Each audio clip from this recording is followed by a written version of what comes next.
নবনীরদনিন্দিত কান্তিধারম রসসাগর নাগর ভূপবরং। ओम नमो भगवते वासुदेवाय। ओम नमो भगवते वासुदेवाय। ओम नमो भगवते वासुदेवाय। ओम नमो भगवते वासुदेवाय। ओम नमो भगवते वासुदेवाय। ओम नमो भगवते वासुदेवाय। नारायणं नमस्कृत्यं नरं चैव नरोत्तमं देवीं सरस्वतीं व्यासं ततो जयमुदीरयेत्। नष्टप्रायेषु अभद्रेषु नित्यं भागवत सेवया भगवते उत्तमा श्लोके भक्तिर्भवति नैष्टिकी। कृष्णाय वासुदेवाय देवकी नंदनाय च नन्दगोपकुमाराय गोविन्दाय नमो नमः। मूकं करोति वाचालं पङ्गुं लङ्घायते गिरिं यत्कृपातमहं वन्दे श्रीगुरुदीनतारिणं परमानन्दमाधवम्। हरे कृष्ण हरि ओम। श्रीमद् भागवतम स्कंद 4 अध्याय 29 श्लोक संख्या 15। वैशशं नरकंपार्यो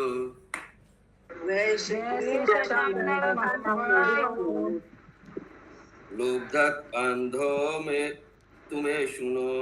लुब्धो अंधो हस्तपादोपमांस्ताभ्याम युक्तो याति करोति च।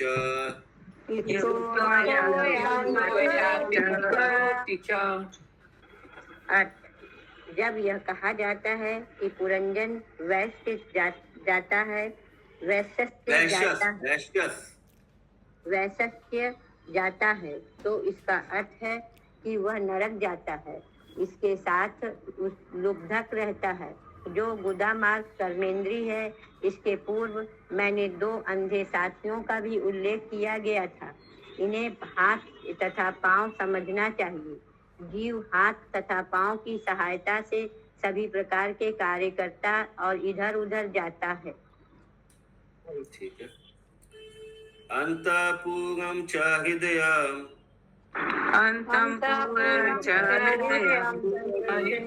शुचिर्मन उच्यते। अत्र मोहं प्रसादं वा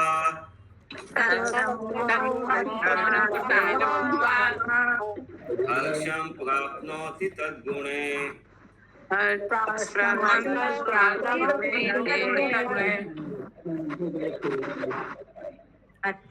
अंतःपुर हृदय का सूचक है। विसूचिन सर्वत्र जाते हो गया माता जी। अंतःपुर हृदय का सूचक है।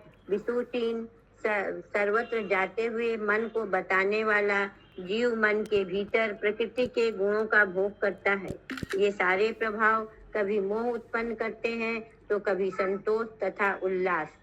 तात्पर्य: इस संसार में जीव का मन तथा बुद्धि प्रकृति के गुणों द्वारा प्रभावित होते रहते हैं।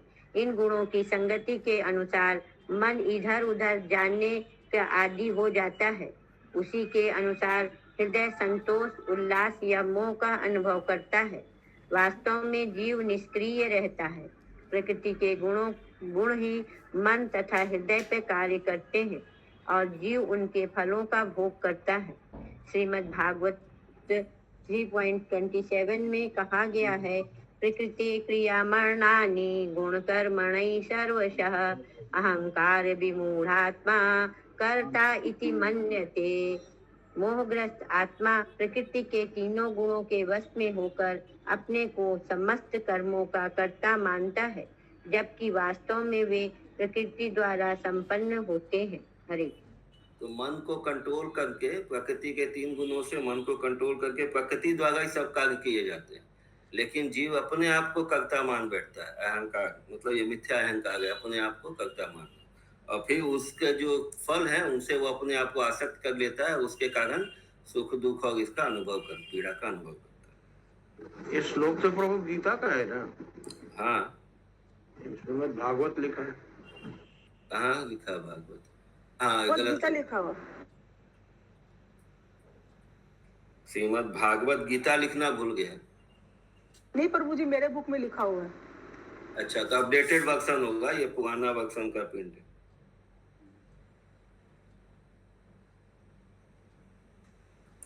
यथा यथा विक्रियते यथा गुणाक्तो विकरोति वा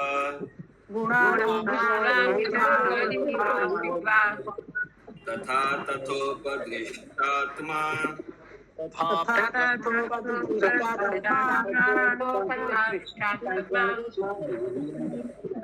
तत् अनुकार्यते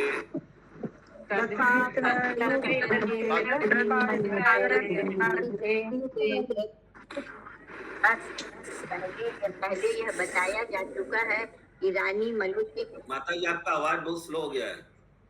पहले यह बताया जा चुका है कि रानी मनुष्य की बुद्धि है। सोते समय या जागते हुए बुद्धि विभिन्न परिस्थिति उत्पन्न करती है। दूषित बुद्धि के कारण जीव कुछ सोचता है और अपनी बुद्धि के कार्य कारणों का केवल अनुकरण करता है। तात्पर्य: राजा पुरंजन की रानी को यहाँ साक्षात बुद्धि कहा गया है। बुद्धि स्वप्न तथा जागृत दोनों ही अवस्था में क्रियाशील रहती है, किंतु प्रकृति के गुणों द्वारा दूषित हो जाती है। बुद्धि के दूषित होने से जीव दूषित हो जाता है। बद्ध अवस्था में जीव अपनी दूषित बुद्धि के अनुसार ही कार्य करता है। यद्यपि वह मात्र दर्शक बनना रहता है, फिर भी दूषित बुद्धि द्वारा बाध्य होकर कार्य करता है, किंतु वह रहता है अप्रत्यक्ष कर्ता के रूप में। हरि बोल।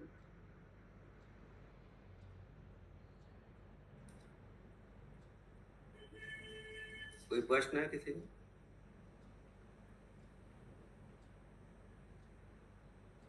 भागीदादा माता जी म्यूट कर दीजिए। वो मैं दोहराया नहीं दोहरा है। हाँ, आप कर दीजिए, मेरे से नहीं हो रहा है। ओ, मेरे से भी नहीं होगा। अरे बाप रे, तो प्रॉब्लम हो गया। एडमिन नहीं है, एडमिन को म्यूट करना होगा।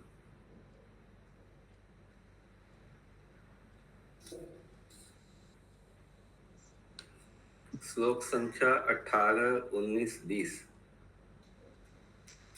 भारती माता जी म्यूट कर सकती है।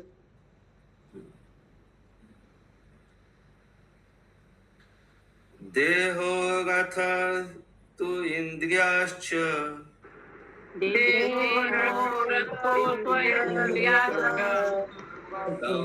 संवत्सरयो गति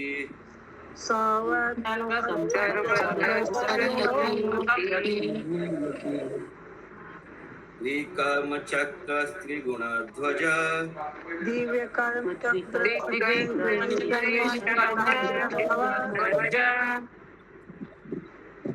पंचासु बंधुर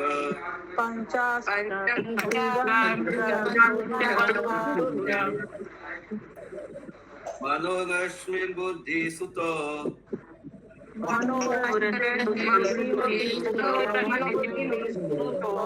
अग्निडो द्वंद्व कुबर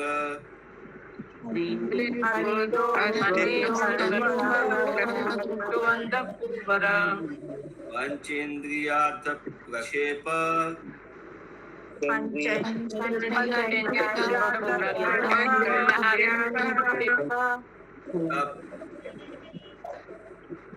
धातु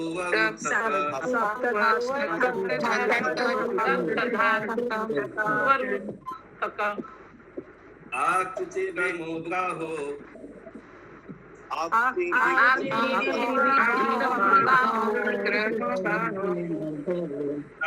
धावती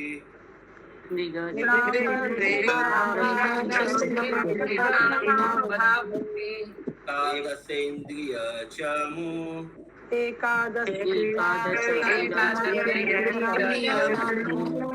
पंच सुना विनोदयेत्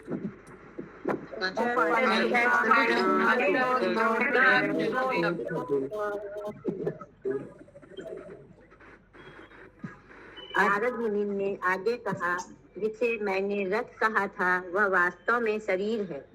तद इंद्रिय ही घोड़े हैं जो रथ को खींचते हैं। माता जी आप रुक जाइए, मैं ही पढ़ूं। नारद मुनि ने आगे कहा, जिसे मैंने रथ कहा था वह वास्तव में शरीर है। इंद्रियां ही वे घोड़े हैं जो रथ को खींचते हैं। ज्यों ज्यों वर्षानुवर्ष समय बीतता जाता है, ये घोड़े बिना किसी अवरोध के दौड़ते हैं, किंतु वास्तव में वे कोई प्रगति नहीं कर पाते। क्यों, कोई बताएगा? घोड़ा दौड़ता है लेकिन कोई प्रगति नहीं कर पाता, मतलब चल नहीं पाता ज्यादा दूर। क्यों? हाँ, चंदा माता जी बोलिए। प्रभु जी, इंद्रियों के पीछे भागता है मन। अरे इंद्रियां ही तो घोड़े हैं, क्योंकि उनका दिशा अलग अलग है। पांचों घोड़े इधर उधर भागते हैं ना, तो कोई दिशा नहीं है, दिशा विहीन है, इसलिए वो कहीं पहुंच नहीं पाते। वो चित्र देखे ना, उसमें जो रथ, शरीर को रथ और इंद्रियों को घोड़ा जहाँ पे बनाते हैं, तो पांचों इंद्रियां जो है वो इधर उधर भागता है, अपना अपना दूसरा इधर उधर दूसरा दिशा, इसलिए कहीं नहीं पहुंच पाता। पाप तथा पुण्य इस रथ के दो पहिए हैं। प्रकृति के तीनों गुण इस रथ की ध्वजाएं हैं। 5 प्रकार के प्राण जीव के बंधन बनते हैं और मन को रस्सी माना जाता है। 5 प्रकार के प्राण कौन बताएगा? हाथ उठाइए। शशि माता जी, और कोई बताइए माता जी। प्राण, अपान, उदान, समान, व्यान। व्यान।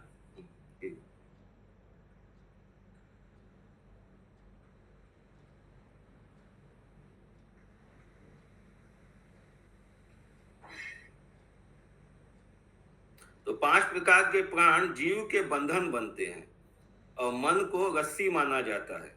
बुद्धि इस रथ का सारथी है। हृदय रथ में बैठने का स्थान है। हृदय में जहाँ पे जीव आत्मा रहती है, वो रथ में बैठने का स्थान है। और हर्ष तथा पीड़ा जैसे द्वंद्व जुए हैं। 7 तत्व धातुएं इस रथ के औहार आवरण हैं। 5 कर्मेंद्रियां उसकी 5 प्रकार की बाह्य गतियां हैं और 11 इंद्रियां सैनिक हैं। इंद्रिय सुख में मग्न रहने के कारण रथ पर आसीन जीव झूठी अभिलाषाओं को पूरा करने के लिए इतराता है और जन्म जन्मांतर तक इंद्रिय सुख के पीछे दौड़ता रहता है। आवाज क्लियर है? बोलिए। हाँ, शशि माता जी बोलिए। प्रभु जी, 7 तत्व क्या हुआ? 5 तत्व होता है ना? 7 आवरण आता है महातत्व में। पृथ्वी, जल, अग्नि, जल, अग्नि, वायु, आकाश। और मन, बुद्धि, अहंकार तो 8 हो गया ना? मन को अलग कर दिया ना, मन को इंद्रियों में जोड़ दिया, तो बुद्धि और अहंकार बचा। बुद्धि और अहंकार होगा सर। ओके। आगे देखते हैं, कुछ आएगा तो डिटेल। और कोई है जिसका एकदम आवाज वगैरह क्लियर है, शांत है, कोई पढ़ना चाहेगा? बुक है? माता जी अच्छा पढ़ते हैं। माधवी प्रिया माता जी, यस, उठाइए। तात्पर्य। इन श्लोकों में इंद्रिय सुख में जीवन की लिप्तता का अत्यंत सुंदर ढंग से वर्णन किया गया है। सन्वस्तश अर्थात काल का आगे बढ़ना शब्द महत्वपूर्ण है। जीव दिन प्रतिदिन, सप्ताह प्रति सप्ताह, पाक प्रति पाक, महीना दर महीना, वर्ष दर वर्ष रथ की प्रगति में उलझता जाता है। यह रथ 2 पहियों पर टिका है, जो पाप कर्म तथा पुण्य कर्म है। जीव अपने पाप तथा पुण्य कर्मों के अनुसार विशिष्ट तरह का शरीर पाकर विशेष स्थिति को प्राप्त करता है, किंतु विभिन्न शरीरों में उसके देहांतरण को प्रगति नहीं मानी जा सकती। वास्तविक प्रगति की व्याख्या श्रीमद् भगवद गीता 4.9 में की गई है। सत्य तत्वादेहम पुनर्जन्मनेति। जब दूसरा भौतिक शरीर ग्रहण नहीं करना होता, तभी मनुष्य वास्तविक प्रगति करता है, जैसा कि श्री चैतन्य चरितामृत मध्य लीला 19.138 में कहा गया है। यत् ब्रह्मांड भरी अनंत जीव गण 84 लक्ष्य यूनिते करिए भ्रमण। जीव संपूर्ण ब्रह्मांड में घूमता रहता है और विभिन्न ग्रहों में विविध योनियों में जन्म लेता रहता है। इस प्रकार वह ऊपर नीचे घूमता है, किंतु यह वास्तविक प्रगति नहीं है। वास्तविक प्रगति तो इस भौतिक जगत से पूरी तरह से छूटना है, जैसा कि तो मनुष्य श्रीमद् भी हो गीता जाता है तो वो प्रगति नहीं है। जीवात्मा मनुष्य का फॉर्म भी ले लेता है तो वही वास्तविक प्रगति नहीं, क्योंकि वो भी 84 लाख के भीतर है। एवं देवी देवता भी बन जाता है तो भी 84 लाख के भीतर ही है वो भी। वास्तविक प्रगति तो इस भौतिक जगत से पूरी तरह से छूटना है, जैसा कि श्रीमद् भगवद गीता 8.16 में कहा गया है। अब्रह्मा भुवनालोके पूर्णावर्तिनो अर्जुना मामुपेत्य कौन्तेय पूर्णजन्म न विद्यते। इस भौतिक संसार में सबसे ऊंचे लोक से लेकर सबसे निम्न लोक तक सभी दुख के स्थान हैं, जहाँ बारंबार जन्म तथा मृत्यु होती रहती है। किंतु हे कुंती पुत्र, जो मेरे धाम को प्राप्त कर लेता है वह फिर से कभी भी जन्म नहीं लेता। यदि कोई ब्रह्मांड के सर्वोच्च लोक ब्रह्मा लोक में को भी पा लेता है तो भी उसे पुनः अधः लोकों में उतरना पड़ता है। इस प्रकार वह भौतिक प्रकृति के तीनों गुणों के वशीभूत होकर निरंतर ऊपर नीचे घूमता रहता है, किंतु मोहग्रस्त होने के कारण वह सोचता है कि वह प्रगति कर रहा है। वह उस वायुयान के समान है जो पृथ्वी के गुरुत्वाकर्षण केंद्र से बाहर निकलने में अक्षम होने के कारण लगातार पृथ्वी के चक्कर काट रहा होता है। वास्तव में वायुयान कोई प्रगति नहीं कर पाता, क्योंकि वह पृथ्वी के गुरुत्वाकर्षण से बंधा हुआ होता है। जिस प्रकार राजा रथ पर आरूढ़ होता है, उसी तरह जीवात्मा। कोई प्रश्न है किसी का? तो जीवात्मा कैसे इधर घूमता रहता है वही इसमें बता रहे। हाँ मामा जी वायुयान किसको शरीर को कह रहे हैं? वायुयान का उदाहरण दिया गया, जैसे वायुयान प्रगति नहीं कर पाता वैसे शरीर जीवात्मा भी जो आत्मा को कहा गया है वायुयान। हाँ, जीवात्मा भी जब तक फंसा हुआ रहता है वो एक शरीर से दूसरे शरीर में मतलब विचरण करता रहता है 84 लाख योनियों में, लेकिन उसका कोई प्रोग्रेस नहीं होता है जब तक वो इस चक्कर से छूटता नहीं। निम्न शरीर या उच्च शरीर मिलता है, लेकिन रहता तो भौतिक जगत में है। हाँ कंटिन्यू होता है। जिस प्रकार राजा रथ पर आरूढ़ होता है, उसी तरह जीव आत्मा शरीर में आसीन है। उसके बैठने का स्थान हृदय है, जहाँ वह जीवन संघर्ष में जुटा रहता है, और यह संघर्ष बिना किसी प्रगति के अनवरत चलता रहता है। श्री नरोत्तम दास ठाकुर के शब्दों में कर्मकांड ज्ञान। कौन सा श्लोक है? बहुत प्रसिद्ध श्लोक है जिसमें आता है कि कैसे जीव संघर्ष करता रहता है इंद्रियों और इसके साथ में।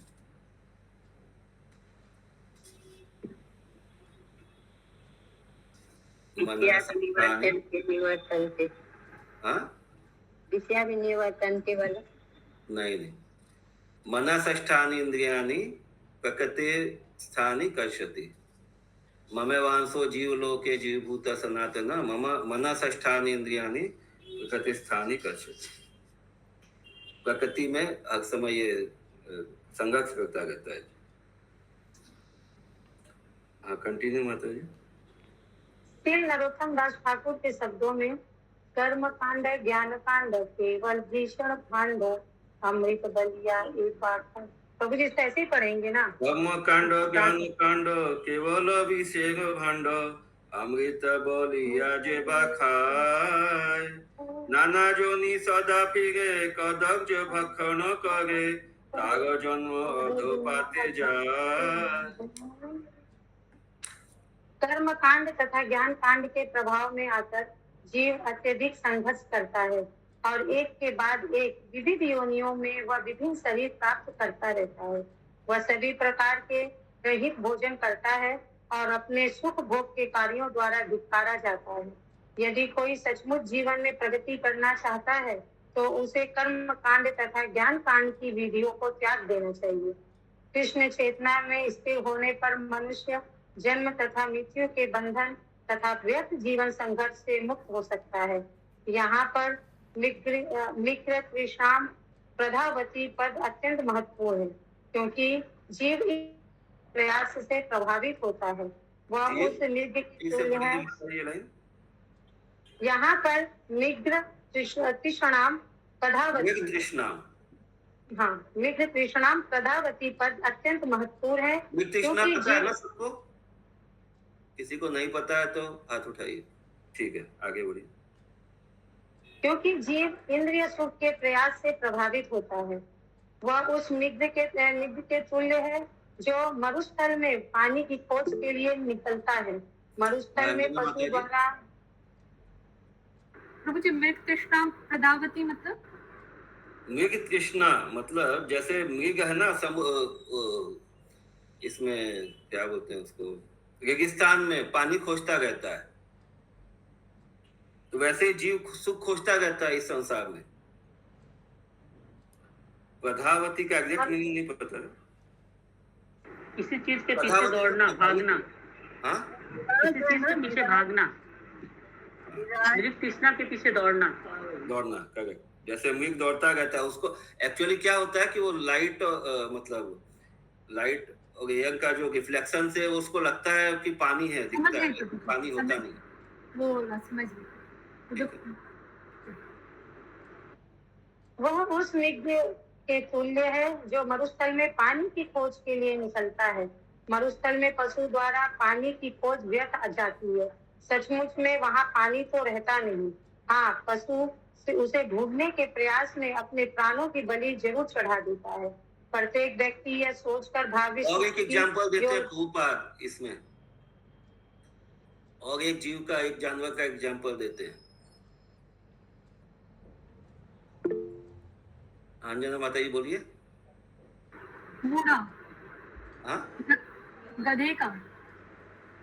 ऊंट कैसे? ऊंट अपने जो थैली में पानी रखता है ना। हाँ, ऊंट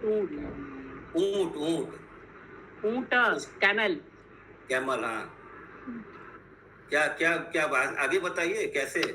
उसके गले में एक थैली होता है जिसमें वो पानी स्टोर करके रखता है। तो उससे क्या, ये कहाँ मैच कर रहा है यहाँ पे? ये इतना ही जानते हैं और पूरा नहीं जानते। इतना जानते हैं कि रेगिस्तान में ऊंट को बोला जाता है मरुस्थल का, लेकिन कैसे मैच कर रहा है वो नहीं बताया। मरुस्थल का जहाज। गायत्री माता जी बताइए। तृष्णा प्रभु जी, जो मरुस्थल में पानी, तो जो बालू रहता है ना, सूरज का किरण जब उगता है तो लगता है, चमकता है तो लगता है कि पानी है, इसलिए उसको देख के भागता है। हाँ, तो पानी तो रहता नहीं है, दौड़ते दौड़ते वो लोग अपना प्राण त्याग। मिर्ग तृष्णा जो है ना प्रभु जी, जो मिर्ग के नाभि में कस्तूरी रहती है, हाँ, तो कस्तूरी के सुगंध को खोजता रहता है, क्योंकि उसके अंदर ही है। वो उसके अंदर ही है, वो सही पकड़ा। वो कस्तूरी का गंध से घूमता रहता है इधर उधर, वो चारों तरफ खोजते रहता है। करेक्ट।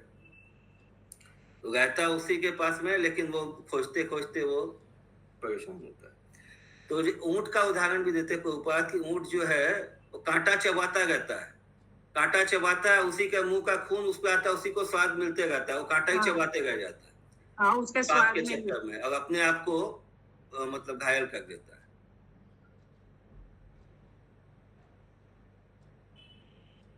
प्रत्येक व्यक्ति यह सोचकर भावी सुख की योजना बनाता है कि यदि वह किसी तरह अमुक स्तर तक पहुंच सके तो सुखी हो सकता है, किंतु जब वह वास्तविक रूप में उस स्थान पर पहुंचता है तो देखता है कि वहां कोई सुख नहीं है। तब वह और आगे किसी दूसरे बिंदु पर पहुंचना चाहता है। यही मृग तृष्णा कहलाती है, और इस भौतिक जगत का इंद्र सुख इसकी आधार भूमि है। हरे कृष्ण। कोई प्रश्न है किसी का?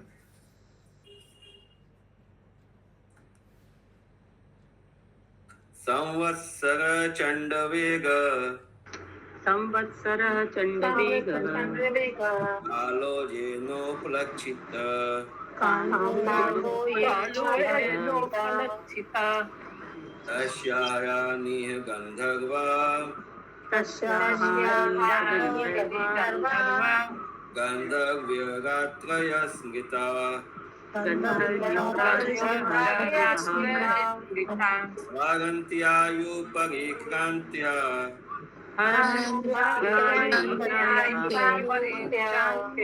दष्टि उत्तरशतत्रयम्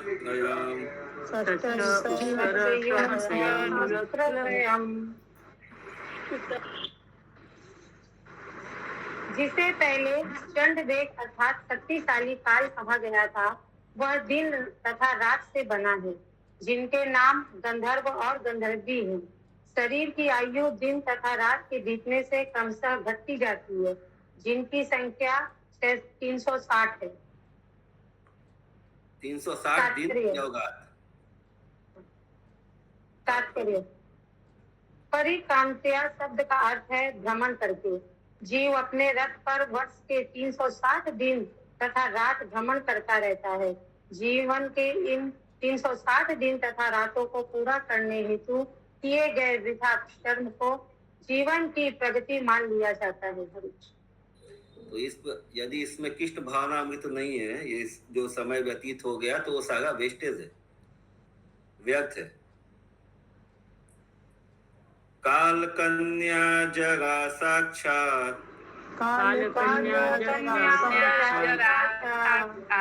लोकताम नाभिनंदति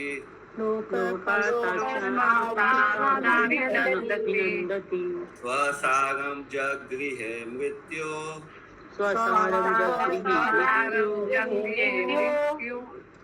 क्षयाय जवनीश्वर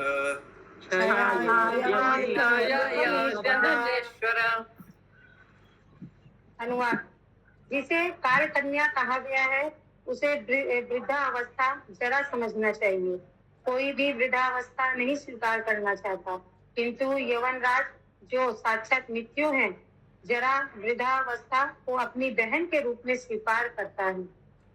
तात्पर्य शरीर के भीतर बंदी जीव काल कन्या अर्थात वृद्धावस्था को मृत्यु के तुरंत पहले स्वीकार करता है।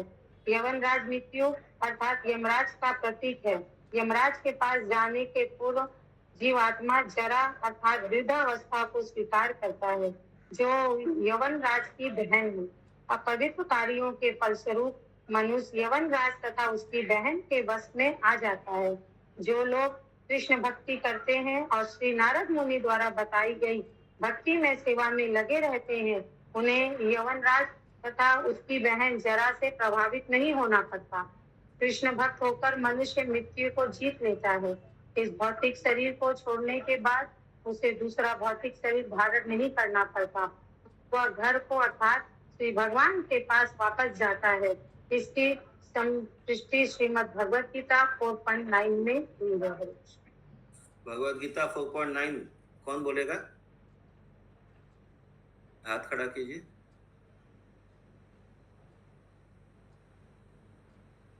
हरी हरी। और कोई? सब भक्ति शास्त्र के स्टूडेंट्स है। 4.9 तो मेमोरी श्लोक है। सुषमा साव माता जी।